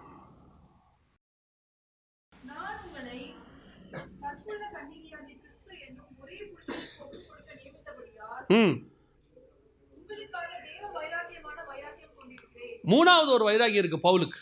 முதலாவது வைராகியம் உலகத்தினுடைய அக்கிரமத்தை பார்த்தபோது அவருக்கு வந்தது.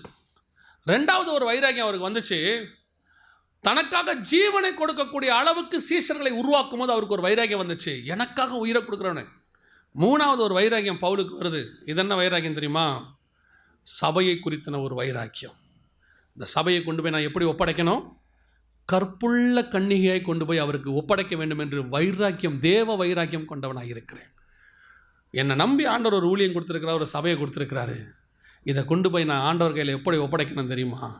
கற்புள்ள கன்னிகையாக. எப்படி ஒரு தகப்பன் தன் மகளை திருமணம் செய்து கொடுக்கும்போது எப்படி அந்த பெண் முதலாக அந்த மன கோலத்தில் போகும்போது அவனுக்குள்ளே ஒரு சந்தோஷம் இருக்கும். என் பெண் உலகத்தெல்லாம் ஜெயிச்சு இன்றைக்கி கற்புள்ள கன்னிகையாக கொண்டு போய் யார்கிட்ட ஒப்படைக்கிறேன், ஒருத்தங்கிட்ட ஒப்படைக்கிறேன், அவள் வாழ்க்கை அமைய போது. அந்த சந்தோஷத்தை பவுல் அடைய வேண்டும் என்று வைராக்கியம் கொண்டாராம். அந்த வைராக்கியம் தான் உங்கள் ஊழியக்காரருக்கு வரணும். அந்த வைராக்கியம் தான் ஒவ்வொரு ஊழியக்காரனுக்கும் வரணும். அது சபையை பற்றி மட்டுமல்ல, ஒவ்வொரு ஊழியத்தை பற்றி வரணும், ஒவ்வொருத்தருடைய மகளை பற்றி வரணும், ஒவ்வொரு மகனை பற்றி வரணும். வசனம் சொல்லுது, விவாகம் யாவருக்குள்ளேயும் கனமுள்ளதாக இருக்கிறது, விவாக மஞ்சம் அசுசப்படலாகாது. வசனம் சொல்லுது. அப்போ திருமணம் ஆகும்போது எப்படி ரெண்டு பேரும் உண்மையும் உத்தமம் உள்ளவர்களாக பரிசுத்தமாக இருக்கணும்னு விரும்புகிறோமோ, ரெண்டு குடும்பத்தாரும் அப்படி கொண்டு போய் ஒப்படைக்கணும்னு விரும்புகிறாங்களோ, அந்த மாதிரி சபையை கொண்டு போய் கிறிஸ்துவின் இடத்துல ஒப்படைக்க வேண்டும் என்று யார் வாஞ்சிக்கணும்? நம்ம வாஞ்சிக்கணும், ஒவ்வொருத்தரும் வாஞ்சிக்கணும். அதுலேயும் உங்கள் ஊழியக்காரருடைய அந்த வாஞ்சை, ஒவ்வொரு ஊழியக்காரருக்கும் அந்த வாஞ்சை இருக்கணுமா?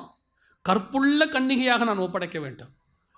அப்படி எப்படிங்க சபை கற்பு இல்லாமல் இருக்குமா? சபையில் கற்பு போகுமா? போகும். ஆவிக்குரிய விபச்சாரம் ஒன்று இருக்குது. அந்த நான் சொல்கிறது மாம்ச விபச்சாரம் இல்லை, ஆவிக்குரிய விபச்சாரம். அந்த விபச்சாரத்தை பற்றி தொடர்ந்து பவுல் எழுதுறாரு. அடுத்து 3-4 வசனங்களை வாசிங்க. 3-4 வசனங்களை வாசிங்க. ஆயினும் சர்ப்பமானது தன்னுடைய தந்திரத்தினாலே ஏவாளை வஞ்சித்தது போல உங்கள் மனது கிறிஸ்துவை பற்றிய உண்மையின் என்று விலகும்படி கெடுக்கப்படுமோ என்று பயந்திருக்கிறேன். எப்படி எனில் உங்களிடத்தில் வருகிறவன் நாங்கள் பிரசங்கியாத வேறொரு இயேசுவை அல்லது நீங்கள் பெற்றிராத வேறொரு ஆவியையும் நீங்கள் ஏற்றுக்கொள்ளாத வேறொரு சுவிசேஷத்தையும் பெற்றீர்களானால் அதுதாங்க விபச்சாரம்.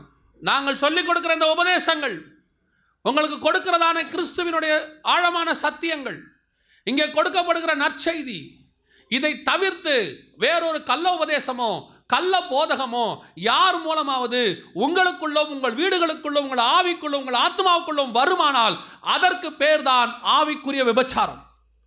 இது வரக்கூடாது என்கிற வைராக்கியம் தான் எங்களுக்கு இருக்கிறது. இந்த வைராக்கியத்தில் தான் சபை நடத்துகிறோம். சபையில் ஏன் இவ்வளோ வைராக்கியமாக செய்தி கொடுக்குறோம்? அந்த இடத்துல இருக்கிற சபையில் ஒரு மாற்றம் வரணும். எதற்காக உங்களுக்காக இவ்வளோ கஷ்டப்படுறாங்க? ஏன் எங்களுக்கு பேச தெரியாதா உங்ககிட்ட? இங்கே ஒரு சகோதரி உண்டு, அவர் மிகுந்த துக்கத்தோடு இருக்கிறார். கர்த்தர் சொல்லுகிறார், ஒரு கண்ணீரை துடைப்பேன் என்று. இதை சொல்ல எங்களுக்கு தெரியாதா? இல்லை, சாலமோன் யார்? அந்த சாலமோன். கர்த்தர் உன்னை அழைக்கிறார். எப்படி ஒரு சாலமோன் இருக்கும்? கண்டிப்பாக. விமலா யார்? அந்த விமலா. சொல்கிறதுக்கு எவ்வளோ நேரம் ஆகும்? நீங்களும் அதை தான் எதிர்பார்க்குறீங்களா? இல்லைங்க. சபை என்பது அதற்கான இடம் அல்ல. உங்களுக்குள்ளே இப்படிப்பட்ட கள்ள உபதேசங்கள் அதிகமாய் வருகிற காலம். வீடுகளுக்குள்ளே வராதபடிக்கு எச்சரிக்கையாக இருங்கள். உங்கள் வீடுகளுக்குள்ளே அநேகர் இப்படிப்பட்டவர்கள் வருகிறார்கள். டிவிக்கள் வழியாக, புக்குகள் வழியாக கையில் பைபிளை தூக்கிட்டு வருவாங்க. கள்ள உபதேசங்கள் வருது. அதனால தான் ஆண்டவர் சொல்கிறாரு, பவுல் எழுதுகிறாரு, அப்படிப்பட்டவர்கள் எப்படி சர்ப்பம் ஏவாளை வஞ்சித்ததோ அதே போல் உங்களை வஞ்சித்து விடுமோ என்று நான் பயப்படுகிறேன். அப்படி வஞ்சித்திராம உன்னை எப்படியாவது பத்திரமா கொண்டு போய் நான் இயேசு கையில் ஒப்படைச்சிட்டேன்னா எனக்கு போதும், அந்த வைராகியத்தை நான் கொண்டிருக்கிறேன் என்று பவுல் சொல்லுகிறார். எப்படிப்பட்ட வார்த்தை பாருங்க. அதுதாங்க ஒரு தகப்பனுக்குரிய வார்த்தை, ஒரு ஊழியக்காரனுக்குரிய வார்த்தை. ஆண்டவரே, என்னை நம்பி இத்தனை பேரை கொடுத்துருக்கிறீங்களேப்பா, இதில் ஒன்று கூட கட்டு போயிடக்கூடாது. இயேசு துக்கமாக ஒரு இடத்துல வார்த்தை சொல்லுவார், பிதாவே நீர் எனக்கு கொடுத்தவைகளை நான் ஒன்றையும் இழந்து போகவில்லை, கேட்டின் மகன் ஒருவனை தவிர. அது ஒரு துக்கமான வார்த்தை. ஐயோ, ஒருத்தம் போயிட்டானே ஆண்டவரே. ஏன்னா அந்த இயேசு தான் சொல்கிறார் ஒரு இடத்துல, 99 100 ஆடில் 99 இருந்து ஒன்று காணாமல் போயிட்டா கூட 99 ஒரு இடத்துல விட்டுட்டு அந்த ஒன்றை தேடி அலையிற மாதிரி இயேசு இப்போ அந்த ஒன்றை இழந்துட்டார். அந்த ஒரு ஆடு போயிடுச்சு கையை விட்டு. அந்த துக்கத்தில் சொல்கிறாரு, அந்த ஒன்றை தவிர. அந்த துக்கம் தான் எங்களுக்கு இருக்கிறது. நீங்கள் எல்லாருமே இயேசு கிறிஸ்துவால் எங்களுக்கு கொடுக்கப்பட்ட சொத்து. நீங்கள் எல்லாருமே இயேசு கிறிஸ்துவால் எங்களுக்கு கொடுக்கப்பட்டதான பொக்கிஷம். தகப்பனால் விட முடியாது. ஐயோ ஒன்று போச்சே, நான் ரத்தம் சிந்தி சம்பாதிச்சதுன்னு இயேசு சொல்கிற மாதிரி நான் நடந்து சம்பாதிச்சதாச்சே, நான் அதுக்கு பேசியிருக்கிறேனே. உங்களுக்குள்ள அப்படிப்பட்டதான கள்ள உபதேசம் வரக்கூடாது என்பதை நாங்கள் பக்தி வைராக்கியத்தோடு கூட சொல்லுகிறோம். தேவ வைராக்கியம், தயவு செய்து சொல்கிறேன், உங்கள் வீடுகளுக்குள்ளே அப்படிப்பட்டவர்களை அலோவ் பண்ணாதீங்க. உங்களுக்கு வரக்கூடிய பாதிப்பு எங்களுக்கும் வர்றது. உங்களுக்கு ஆத்மா கெட்டு போகும், எங்கள் ஆத்மா துக்கப்படும். இன்றைக்கி நிறைய பேர் பாஸ்ட்டுக்கு தெரியாமல் வீடுகளில் கூட்டம் நடத்தணும்னு நினைக்கிறான், வேறு கூட்டத்துக்கு போகணும்னு நினைக்கிறான். நாங்கள் உங்களை சர்வாதிகாரி மாதிரி நடத்தணும்னு விரும்பலை, ஆனால் பயப்படுறோம். ஏன்னா கள்ள உபதேசம் தலை விரித்து ஆடுது. சாலமோனுங்கிற பெரிய ஞானிங்க, அவ்வளோ பெரிய ஞானி, எதில் கெட்டு போனான் தெரியுங்களா? அந்நிய போதனைகள் உள்ள பெண்களை உள்ளே விட்டதுனால அந்த அந்நிய போதனைகளில் கடைசியில் சாலமோன் விசுவாச வீரர்கள் பட்டியலில் இல்லாமல் போயிட்டான் பாருங்க. எபிரேயர் 11 விசுவாச வீரர்கள் பட்டியல் வருது. ஆபேல் ஆரம்பிக்குது. ஆபேல் ஆரம்பித்து ஏனோக்கு வந்து, நோவா வந்து, ஆபிரகாம், ஈசாக்கு, யாக்கோபு வந்து, மோசே வந்து, அத்தனை பேரும் வந்து 32வது வசனம் சொல்லுது எபிரேயர் 11:38. பின்னு நான் என்ன சொல்லுவேன், எப்தா, சிம்சோன், பாராக், தாவீது, சாமுவேல் என்பவர்களை குறித்தும் தீர்க்கதரிசிகளை குறித்தும் விவரம் சொல்ல வேண்டுமானால் காலம் போதாது. ஒத்த பேர் சாலமோன் பேர் இல்லை பாருங்க. தேவாலயத்தை கட்டின சாலமோன் உலகத்தில் அவனை மாதிரி ஒரு ஞானி கிடையாது, அவனை மாதிரி ஒரு ஆசீர்வாதமாக வாழ்ந்தவன் கிடையாது. சாலமோன் முதலாளர் கொண்டு அப்படிப்பட்ட வஸ்திரம் தரிச்சதில்லைன்னு சாலமோன் தான் இருக்கிறதுலே பெஸ்ட் ட்ரெஸ்ஸு. அப்படிப்பட்ட கிழக்கத்திய புத்திரன் ஞானத்தை பார்க்கிலும் சாலமோன் ஞானம் பெருசுன்னு இருக்கு. அப்பேற்பட்ட சாலமோனுடைய பேர் விசுவாச வீரர்கள் பட்டியல் எல்லாம் போச்சு. அப்படி ஒரு நிலைமை உங்களுக்கு வரக்கூடாதுங்கிறதுக்காகத்தான் நாங்கள் இப்படி பேசிகிட்டு இருக்கோம். ஏன் இவ்வளோ கடினமாக பேசுகிறோம்? ஏன் எங்களுக்கு 4 வார்த்தை நல்லா பேசி உங்களுக்கு வாக்குத்தத்தம் கொடுத்து அனுப்பி எங்களுடைய கல்லாவை கட்ட எங்களுக்கு தெரியாதா? எல்லாருக்கும் இன்றைக்கி பணம் சம்பாதிக்கிறது ஊழியத்தில் குறிக்கோள். எங்களுக்கு அது அல்ல. அதை விட நாங்கள் இங்கே வராமல் இருந்தால் இன்னும் எங்களால் சம்பாதித்திருக்க முடியும். கர்த்தருடைய நாம மகிமைக்குன்னு சொல்கிறோம். எங்களெல்லாம் ஆண்டவர் வேற ஒரு வேலையில் வச்சுருந்தா இங்கே கொண்டு வந்தார். ஏன் அதை எழுதி கொடுத்துட்டு இந்த இடத்துக்கு வந்தோம்? எப்படி ஆகிலும் உங்களை சம்பாதிக்க வேண்டும் என்பதற்காக. அதான் வேதத்தில் யாத்திராகம் 3ஆம் அதிகாரத்தில் மோசையை பார்த்து கர்த்தர் 2 வார்த்தை சொல்வார். எனக்கு அது இன்னுமே எனக்கு வந்து ஒரு எச்சரிப்பை, காஷன். அது வந்து எனக்கு வந்து ஒரு ஒவ்வொரு ஊழியக்காரனுக்கும் கொடுக்குற காஷன். அது என்ன காஷன்னு கேட்டிங்கன்னா, 3ஆம் அதிகாரம் யாத்திராகமத்தில் மோசையை பார்த்து கர்த்தர் சொல்வார். அங்கே பாருங்கள், அதில் கொஞ்சம் டீப்பாக கவனிங்க. 7ஆம் வசனம் வாசிங்க.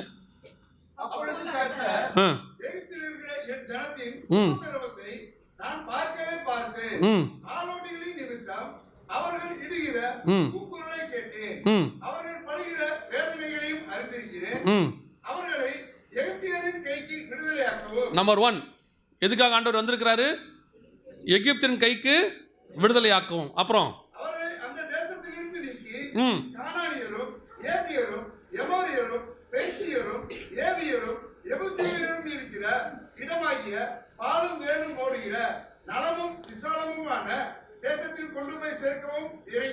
சரி, இப்போ 2 வேலைக்கு கர்த்தர் இறங்கி இருக்கிறாரு. என்னென்ன வேலைக்கு? ஒன்று விடுதலையாக்க, இன்னொன்று கானானில் கொண்டு போய் சேர்க்க. 2 வேலைக்கு கர்த்தர் இறங்கி இருக்கிறாரு. இந்த வசனம் வாசிங்க, 10வது வசனம் வாசிங்க.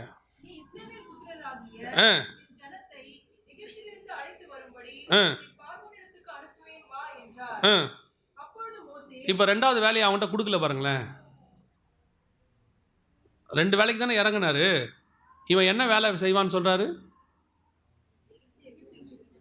ஜனங்களை அழைத்து கொண்டு வரத்துக்கு தான் நீ போவ, கொண்டு போய் சேர்ப்பேன்னு சொல்லலை பாருங்க. மோசே கடைசியில் கொண்டு போய் சேர்க்கவே இல்லை பாருங்க. சொல்லும் போதே கரெக்டாக சொல்லிட்டார் ஆண்டவர். நான் 2 வேலைக்கு இறங்கியிருக்கேன்பா. எகிப்திலிருந்து விடுதலையாக்கவும் கானானில் கொண்டு போய் சேர்க்கவும் நான் இறங்கினேன். நீ பார்வோன் கைக்கு அவர்களை விடுதலையாக்கி கொண்டு வருவாய். அவ்வளோதான். கொண்டு போய் சேர்ப்பாயின்னு இல்லை பாருங்க. இது வந்து ஒவ்வொரு ஊழியக்காரனுக்கும் எச்சரிக்கை. என்ன தெரியுமா? நீ ஊழியம் பண்ணி உங்களை கொண்டு போய் சேர்க்கறது 2 வேலை இருக்குது எங்களுக்கு. எங்களை வெளியிருந்து உங்களை உள்ளே கூட்டு வர்றது ஒரு வேலை, இங்கேருந்து அங்கே கூட்டிகிட்டு போய் சேர்க்கறது ஒரு வேலை. இந்த 2 வேலையுமே நாங்கள் செய்யணும்னு விரும்புகிறோம். இதில் ஒன்றோடு கூட எங்கள் வேலை முடியணும்னு நான் விரும்பலை. இப்போ உங்களை இங்கே கொண்டு வர வேலையை ஆண்டவர் சக்ஸஸ்ஃபுல்லாக இவரை வச்சு செஞ்சுருக்கிறாரு. அடுத்த வேலை இவர் இவங்களை கொண்டு போய் எங்கே சேர்க்கணும்? பரலோகத்தில் சேர்க்கணும்.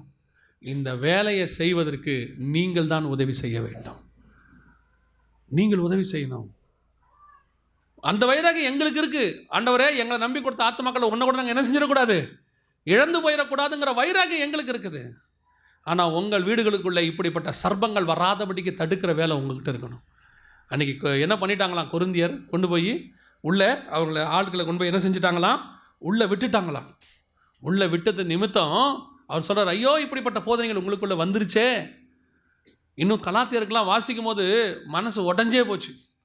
கலாத்தியருக்கு வாசிக்கும் 5ஆம் அதிகாரத்தில் சொல்கிறாரு, ஐயோ நான் உன்னை குழந்தைய பெத்தெடுக்கிற மாதிரி பெத்தெடுத்தனே, இப்படி நீ நியாயப்பிரமாணத்துக்கு திரும்பி பின்மாற்றம் அடைஞ்சு போயிட்டியே.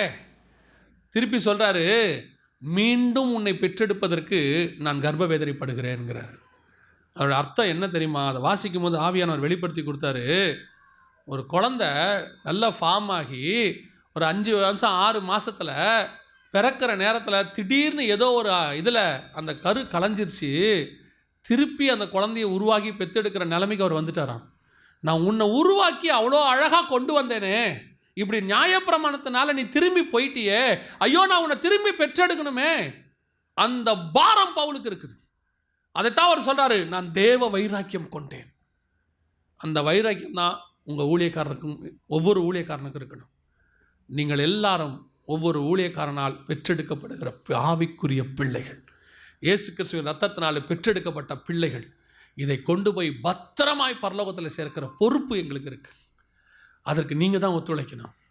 சில நேரங்களில் நீங்கள் என்ன நினைக்கிறீங்கன்னா, ஐயோ பாஸ்டருக்கு தெரிஞ்சால் தப்பாக நினைப்பாருன்ட்டு நீங்கள் சில பைபிள் ஸ்டடி போகிறீங்க, சில தெரியாதவங்களுக்கு ஊழியக்காரங்கிட்ட போகிறீங்க. நான் ஏன் திருப்பி அதை சொல்கிறேன் தெரியுமா? அநேக இடத்துல சர்ப்பம் இருக்கிறது, கள்ள உபதேசம் இருக்குது. அந்த கள்ள உபதேசம் உங்களை ஒரு நாள் கொன்று போடும். உங்களை கஷ்டப்பட்டு இந்த இடத்துக்கு கொண்டு வந்த ஆண்டவர் மூலமாக நாங்கள் கொண்டு வந்திருக்கிறோம். எங்களுக்கு தான் அந்த பாரம் என்னன்னு உங்களுக்கு தெரியும் பாருங்களேன். உங்களை கூட்டிகிட்டு போகிறவங்களுக்கு அது தெரியாது. அவன் கூட்டிகிட்டு போய் ஏதாவது ஒரு உபதேசத்தை கொடுத்து நாளைக்கு பின்னைக்கு உங்களை நடுத்தல நிறுத்திடுவான். தூத்துக்குடியில் 200 குடும்பம் போயிடுச்சு. 200 குடும்பம் போயிடுச்சு தூத்துக்குடியில்.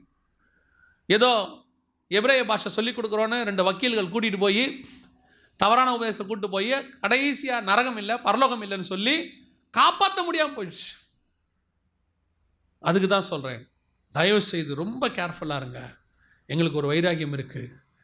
எப்படியாவது எங்கள் சபைக்குள்ளே வந்த அத்தனை பேரையும் கொண்டு போய் பரலோகத்தில் சேர்க்க வேண்டும். நாங்கள் ஒன்றை கூட இழந்து போகக்கூடாது.